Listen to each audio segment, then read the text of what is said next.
समेत पंजाब भर में मूसलाधार बारिश, नशेबी इलाके ज़ेरे आब आ गए। लाहौर में कहीं हल्की कहीं तेज़ बारिश, मौसम सुहाना हो गया। चाइना स्कीम में घर की छत गिर गई, वालदैन और 5 बच्चे जख्मी। जड़ांवाला कामों की सराय मुगल, खुशाब, पिंड दादन खान समेत पंजाब के दीगर शहरों में भी बादल बरस पड़े।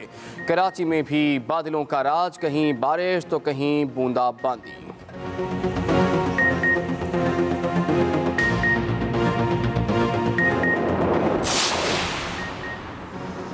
तूफ़ानी बारिशों से मुल्क के मुख्तलिफ इलाकों में तबाही, हादसात में 8 अफराद जाँ बहक। दीर बाला के नदी नालों में तुग़यानी, सयाहों की गाड़ी बरसाती नाले में बह गई, 2 अफराद जाँ बहक। कोहाट के करीब शकरदरा के बरसाती नाले में 7 अफराद बह गए, 2 बच्चे जाँ बहक।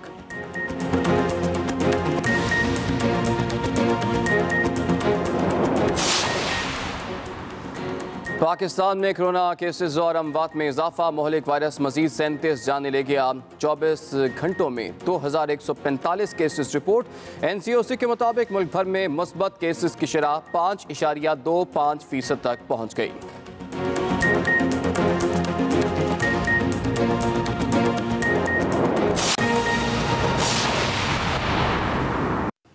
अस्सलाम वालेकुम, एक्सप्रेस न्यूज़ के साथ मैं हूँ इमरान तनाउल्ला। हेडलाइंस आपने मुलाहिज़ा की। फ़िलहाल के लिए इतना ही। हर वक्त बाखबर रहने के लिए आप विजिट कर सकते हैं हमारी वेबसाइट express.pk। इसके अलावा आप हमें फेसबुक और ट्विटर पर भी फॉलो कर सकते हैं। तो देखते रहिए एक्सप्रेस न्यूज़ और रखिए हर खबर पर नजर। Welcome back to Express. और प्रोग्राम के अगले हिस्से में आपको खुशामदीद कहते हैं, जिसमें भी बहुत कुछ है आपके लिए। बिल्कुल बहुत कुछ। और अब बारी हमारे सेगमेंट मेरा पाकिस्तान की, जिसमें हिना न्याजी आज हमें होप फाउंडेशन के हवाले से बता रही हैं कि वो किस तरह से जबरदस्त काम करें। तो देखते हैं आज का मेरा पाकिस्तान।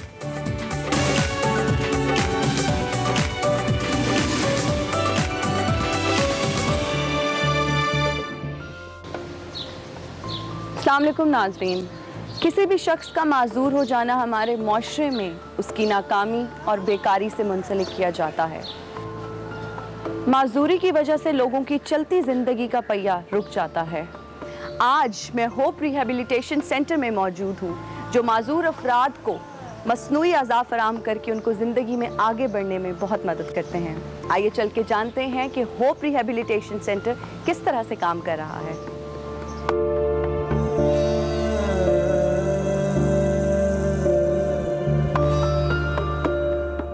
वालेकुम अस्सलाम वरहमतुल्लाहि वबरकातुहू। मुझे बताइए कि क्या हादसा पेश आया और ये किस तरह से? ये 8 साल की उम्र में पाँव पे छाला पड़ा था, उससे ही आगे बढ़ गया। इलाज कराते गए, नहीं ठीक हुआ अभी तक। फिर टांगे कटवाना पड़ी मुझे। अच्छा, कि इतना वो बढ़ गया पाँव का छाला कि वो आपको टांगे कट, दोनों टांगे? हाँ जी, पहले अदारा वाली मजूरा में जाते थे, बाद में 2005-06 से यहाँ से हलवा ये टांगे लगवाई हैं। इन लोगों ने बहुत तावन किया हमसे। अच्छा, मुझे ये बताएं कि पहले की ज़िंदगी में, आपका तो खैर बचपन ही था, क्या फ़र्क महसूस करते हैं ज़िंदगी में? अल्लाह का शुक्र ही अदा करते हैं, जितना भी हो सके। ठीक है, जो भी है। तो इस रिहेबिलिटेशन सेंटर के बारे में क्या कहना चाहेंगे? ये डॉक्टर खालिद न्याज़ी साहब बहुत अच्छे हैं, कोई पैसा नहीं लिया हमसे। अस्सलाम वालेकुम, क्या नाम है भाई आपका? वालेकुम सलाम, मेरा नाम मोहम्मद सईद। क्या हादसा पेश आया? मेरा एक्सीडेंट हुआ था। बाइक से गिरे थे? जी हाँ, टांग हड्डी टूट गई थी, जिसकी वजह से वेनें काटी गई थी। मैंने ऑपरेट करवाया था, लेकिन वो सक्सेसफुल नहीं था। नहीं, यानी कि खून की ब्लीडिंग नहीं चली थी। किस उम्र में हादसा पेश आया? तकरीबन 2 साल हो गए। तो क्या महसूस करते हैं फ़र्क पहले की ज़िंदगी में आपकी ज़िंदगी में? बस अल्लाह पाक का शुक्र है, फिर भी अल्लाह पाक ने नई ज़िंदगी दी। चलें, आपने बस हिम्मत और हौसला नहीं छोड़ना और इंशाल्लाह आप जल्द ठीक हो जाएंगे। अस्सलाम वालेकुम, क्या नाम है आपका? आसिम इकबाल। अच्छा आसिम, मुझे बताएं कि क्या हादसा पेश आया? ये मेरा एक्सीडेंट हुआ था बाइक से? हाँ, बाइक से ट्रक के नीचे आ गई। तो क्या फ़र्क महसूस करते हैं पहले की ज़िंदगी में आपकी ज़िंदगी में? अल्हम्दुलिल्लाह, जिस हाल में खुदा रखे हम खुश हैं। अच्छा आसिम, मुझे ये बताएं कि होप रिहेबिलिटेशन सेंटर आप कब कब आते हैं? ज़रूरी नहीं है कि मतलब कोई फिक्स टाइम हो, जब कोई प्रॉब्लम होती है तभी आते हैं। तो प्रॉब्लम क्या होता है यूजुअली? तो कभी कोई चीज़ मतलब वो ख़राब कर रही है, मतलब लग रही है, या वैसे कोई जख्म हो जाए, या कोई मतलब वैसे कुछ भी इशू आ रहा है, तो कुछ टूट जाए, कुछ वैसे प्रॉब्लम तो वैसे है नहीं है, जो कभी वो प्रॉब्लम कोई करते हैं, जैसे कि वो तो ज्वाइंट हो गया, या कोई आवाज़ देना शुरू हो जाए, या वैसे कोई मतलब लेग छोटी बड़ी हो जाए। बहुत शुक्रिया। अस्सलाम वालेकुम सर, क्या नाम है आपका? मेरा नाम सरदार हुमायूं अली खान है। क्या हादसा पेश आया? मैं 98 में मेरे साथ पाँव में जख्म हो गया था। अच्छा। डायबिटिक की वजह से इतनी बिजी लाइफ थी कि मुझे लाजमी उधर 18-16 घंटे काम करना पड़ता था और कभी इतना सोचा ही नहीं था। और रात को आते थे तो वो जख्म होता था, उसको पट्टी करते थे, फिर चलता रहता था। 2005 में मैंने ये इस पोजीशन में आ गया था कि या ये टांग काटी जाएगी या फिर ये है कि डेथ हो जाएगी, क्योंकि मेरा जो बॉडी है वो जिस्म मेरा बिल्कुल सूख गया था, उसमें कोई मांस नहीं था, हड्डियाँ रह गई थी सिर्फ। अच्छा। तो देन द डॉक्टर एडवाइस मी कि ये आप इसको सर्जरी करा लें। उसने मुझे सिर्फ एक बात बताई जिस पे सारी फैमिली और मैं मादा हो गए, ये बॉडी अल्लाह ताला की नेमत है और ये पार्टली भी जा सकती है।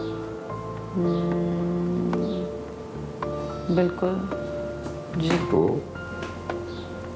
खैर हम एग्री करके पहले की जिंदगी में और अब की जिंदगी में क्या फर्क महसूस? मैं तो आपको यकीन कर रहा हूँ, मैं छत को 3 महीने बिल्कुल छत को देखता था और तसव्वुर भी नहीं कर सकता था कि मैं उठ के खड़ा हो सकता हूँ। तो वो तकलीफें हुई बहरहाल, मगर डॉक्टर साहब ने जो मेरे पर एहसान किया, ये 2006 को मैंने ये सिस्टम लगाया। मेरा जो क्लब में जाता हूँ या दूसरों दोस्तों से मिलता हूँ, कई दोस्त आज 20-25 साल से मुझे मिल रहे हैं। अचानक उन्हें पता लगता है कि मैं आर्टिफिशियल ट्रांस हूँ। Credit goes to hope and doctor Khalid Niazi साहब। और आप बहुत सारे लोगों के लिए रोल मॉडल हैं, इंस्पिरेशन हैं और इसी तरह आपका हौसला जो है वो बुलंद रहे। बहुत शुक्रिया। नाज़रीन, इस वक्त मैं डॉक्टर खालिद नियाज़ी के साथ मौजूद हूँ। अस्सलाम वालेकुम डॉक्टर साहब, कैसे हैं आप? जी बिल्कुल ठीक है। डॉक्टर साहब, ये होप रिहेबिलिटेशन सेंटर का क़याम कब अमल में आया? ये हमने 1989 में एक होप रिहेबिलिटेशन सोसाइटी के नाम से एक NGO की बुनियाद रखी। उसके अंडर फिर हमने ये एक जगह लेके उस पर ये सारी सर्विसेज प्रोवाइड की। डॉक्टर साहब, ये होप रिहेबिलिटेशन सेंटर बनाने का ख्याल आया कैसे? मैं एक्चुअली मेडिकल डॉक्टर हूँ। मैं हॉस्पिटल में सर्विसेज दे रहा था। मेरी स्पेशलिटी थी रिहेबिलिटेशन यानी बहाली माजूरा जी। ऑर्थोपेडिक मेरा फील्ड है। तो जब मैंने क्वालिफाई किया, बाहर से होके आया, तो मैंने सोचा इसमें प्रैक्टिस की जाए। जब प्रैक्टिस जो इंसान करता है, कुछ पैसे कमाने की भी लालच होती है, कुछ खिदमत भी होती है, सारे जज्बे मिले जुले होते हैं। जब आपने प्रैक्टिस शुरू की तो आप देखते हैं कि मैं रिहेबिलिटेशन में उनको कोई गोली, दवाई या टीका तो नहीं लिख के दूंगा, मैं कोई ड्रिप तो नहीं लगाऊंगा। इनको तो रिहेबिलिटेशन के लिए महंगे अज़ा की ज़रूरत है। इनको रिहेबिलिटेशन के लिए, फिजियोथेरापी के लिए बहुत जदीद मशीनरी की ज़रूरत है। पेशेंट जो है जिसका बाजू कट गया उसको एक बाजू की ज़रूरत है, टांग जिसकी कट गई जो मारूम हो गया उसको एक टांग की ज़रूरत है। तो मैं उसको प्रेस्क्राइब क्या करूँगा, मैं क्या लिखूँगा, बाज़ार से ये चीज़ ले लें? ऐसी चीज़ें तो बिल्कुल अवेलेबल नहीं है। फिर मैंने सोचा कि एक अदारा बनाया जाए जिसमें इन लोगों को जो ज़रूरतमंद भी हैं, एक अच्छा खासा खाता पीता नौजवान है, जब वो उसकी टांग कट जाती है, चाहे वो ड्राइवर है या एक्सीडेंट में, तो उसके आगे फिर वो फाइनेंशियल मामलात जो हैं वो आगे रुकावट बन के खड़े हो जाते हैं, तो वो मुस्तफ़ीद नहीं हो सकता। उनके लिए फ़ंड रेज़ करना, उस फंड से, पब्लिक से फ़ंड लेके हम वो जदीद मशीनरी, जदीद अज़ा, जदीद पुर्ज़े ख़रीदना। फिर हमने जिस्मानी माजूरी को बगौर स्टडी किया, ज़रूरियात का जायज़ा लिया, टेक्नोलॉजी देखी, बाहर क्या हो रहा है, हम कहाँ हैं, हम बहुत पीछे थे। अच्छा। तो अल्लाह का फजल है कि हमने इसमें बहुत सारे रुझानात जो है मुतारफ़ कराए। पोस्ट ग्रेजुएट डॉक्टर्स को भी हमने तालीम दी, वहाँ लेक्चर दिए। और एक जो सर्जरी होती है जिसमें एम्पुटेशन सर्जरी हम कहते हैं, जैसे शुगर में या कैंसर में टांग कट जाती है, तो ऑपरेशन का जो स्टाइल होता है वो भी हमने मुतारफ़ कराया। आप लोगों को मसनूई आज़ाद तो फराहम करते हैं, इसके अलावा और क्या क्या सहूलियात हैं यहाँ लोगों के लिए?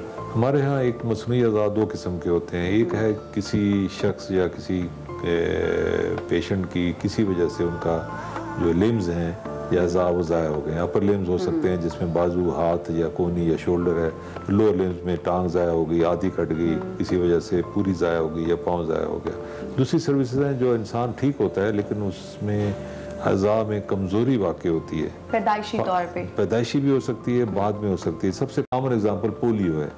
नौजवान हैं, बूढ़े हैं या जो औरतें हैं या बच्चियाँ हैं, वो चल नहीं सकते, उनकी टांगें बिल्कुल मफलूज हुई हुई हैं। उनके लिए हम सपोर्ट्स प्रोवाइड करते हैं, जिसको हम अपनी लैंग्वेज में ब्रेसेस कहते हैं या आर्थोटिक्स कहते हैं। या दिमागी फालिज के बच्चे हैं जिनके पाँव टेढ़े हैं, उनको हम ऐसे शूज़ देंगे, जैसे क्लब फुट है, पैदाइशी तौर पर टेढ़े पाँव के बच्चे पैदा होते हैं। फ्लैट फुट माजूरी के ज़मरे में नहीं आता, वो एक कंडीशन है जिसमें चलने में दुश्वारी होती है। उस तरह से नहीं है, नहीं, क्यूरेबल भी है। सबसे कॉमन एग्जांपल है क्लब फुट, पैदाइशी बच्चे टेढ़े पाँव के साथ पैदा होते हैं। उसमें हमारे सर्जन हजरात जो हैं उसको सर्जरी भी करते हैं और प्लास्टर लगा के उसको सीधा करने की कोशिश करते हैं, जिसके बाद फौरी तौर पर उनको स्पेशल शू देना ज़रूरी होता है। वो ना दें तो फिर ये टेढ़ापन दोबारा 3 साल की उम्र में आ जाता है। और जब शू का जिक्र आया तो डायबिटिक शूज़ भी एक बड़ी मशहूर किस्म की एक फैसिलिटी है, जो शुगर में पेशेंट होते हैं जिनके ज़ख्म हो जाते हैं, पाँव के तलवे जो हैं उसमें बहुत गहरे ज़ख्म होते हैं, पेशेंट चल नहीं सकते और उस ज़ख्म का इलाज ना किया जाए तो बाद में वो एम्पुटेशन हो जाती है। तो हम उस स्टेज पे पहुंचना ही नहीं चाहते। हम चाहते हैं कि इनको पहले इस प्रॉब्लम को अरेस्ट किया जाए। तो डॉक्टर साहब वो कहाँ से मिलते हैं? वो पाकिस्तान में ही बनते हैं या कहीं से? हम खुद भी बना रहे हैं, हमने ऐसे ट्रेन किए हुए हैं कारीगर। ऐसी शू फैक्ट्रीज हैं जिसके अंदर ये फैसिलिटीज हमने क्रिएट की हुई है, वहाँ से भी बन के आ जाते हैं, हमारे अपने कारीगर भी बनाते हैं। इस तरह जो मैंने अथॉरिटी की बात की स्पोर्ट्स के लिए, ऐसी बच्चियाँ जो 10-11 साल की उम्र में होती हैं, उनकी रीढ़ की हड्डी में टेढ़ापन होता है, जो पंजाबी में कहते हैं कुब निकल आता है, हम्प सा हो जाता है, उसको 13-14 साल से लेकर 20 साल की उम्र तक उनको जैकेट मिलती है, जिसको हम स्पाइनल ब्रेस कहते हैं। वो बहुत ज़रूरी होती है। तेज़ी से ग्रोथ हो रही होती है और उसके कमर की हड्डी को सीधा करना है। अगर कंप्लीट सीधी ना हो सके तो उसको टेढ़ेपन से मज़ीद रोकना है। ये टेक्नोलॉजी होप ने मुतारफ़ कराई, हमें बड़ा फ़ख्र है इस चीज़ पे। हमने बहुत सारी चीज़ें मुल्क में मुतारफ़ कराई और ट्रेंड चेंज किया। सालाना कितने जो है आपको फंड्स की ज़रूरत होती है होप रिहेबिलिटेशन सेंटर के लिए? देखिए, जो लिम्स हैं, आर्थोटिक्स हैं या प्रोस्थेटिक हैं, ये एक महंगी टेक्नोलॉजी है।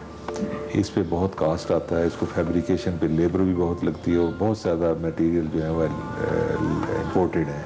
कॉस्ट कम करने के लिए मैं हुकूमत से अपील करूँगा कि ऐसे मटेरियल्स पे ड्यूटियाँ नहीं होनी चाहिए, या ऐसे अदारे हैं जो ये मटेरियल यूज़ करते हैं उन पर टैक्स की छूट होनी चाहिए और ये पाकिस्तान में प्रोडक्शन होनी चाहिए। डॉक्टर साहब ये बताइएगा कि जो अफराद आपके पास आते हैं, माजूर अफराद आते हैं, माजूरी के बाद उनकी नफ्सियात पे कितना बड़ा असर पड़ता है? बहुत बड़ा सेटबैक होता है। आपके लिम का कोई हिस्सा या आपकी बॉडी का कोई हिस्सा ज़ाया हो जाए, चाहे वो नौजवान खातून हो, स्टूडेंट लाइफ में गुजर रहा हो, वो अपने फ्यूचर की तरफ देखता है तो एक बहुत बड़ा धचका लगता है। वो समझते हैं कि हम इस दुनिया में रहने के काबिल नहीं है।